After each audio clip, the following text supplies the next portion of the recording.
মানবজমিন বলেন কিংবা আমার দেশ বলেন, কালের কণ্ঠ বলেন, প্রায় সব পত্রপত্রিকাই খুব কৌশলে শেখ হাসিনাকে নিয়ে তারা নিউজ করছে। আপাত দৃষ্টিতে মনে হচ্ছে যে তারা শেখ হাসিনার বিরুদ্ধে নিউজ করছে, কিন্তু কার্যত এই নিউজগুলো শেখ হাসিনার পক্ষে চলে যাচ্ছে। শেখ হাসিনাকে নিয়ে যে ভয় দেখানো হচ্ছে, শেখ হাসিনাকে নিয়ে যে আতঙ্ক তৈরি করা হচ্ছে, তাকে কৌশলে যেভাবে আলোচনার মধ্যে রাখা হচ্ছে, এতে করে শেখ হাসিনার অপোনেন্ট যারা আছেন তারা ক্রমশ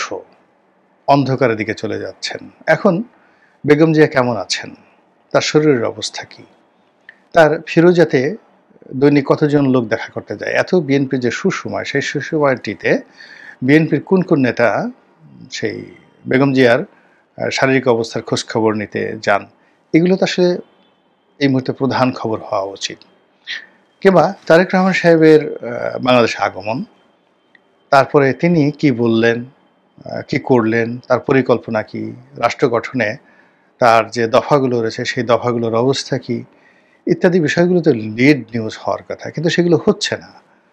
বরং জনাব তারেক রহমান সাহেবকে তার কর্মকাণ্ড প্রচারের জন্য মূলত বিএনপির যে মিডিয়া সেলের যে পেজ রয়েছে বা তার নিজের যে ভেরিফাইড ফেসবুক পেজ রয়েছে তার উপরই নির্ভর করতে হচ্ছে। অথচ শেখ হাসিনা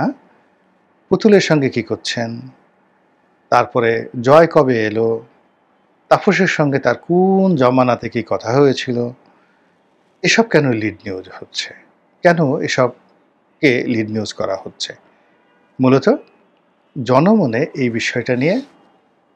আতঙ্ক আছে, জনগণের মধ্যে এই বিষয়টা নিয়ে আগ্রহ আছে এবং জনগণ এই বিষয়গুলো শুনতে চায়, বুঝতে চায়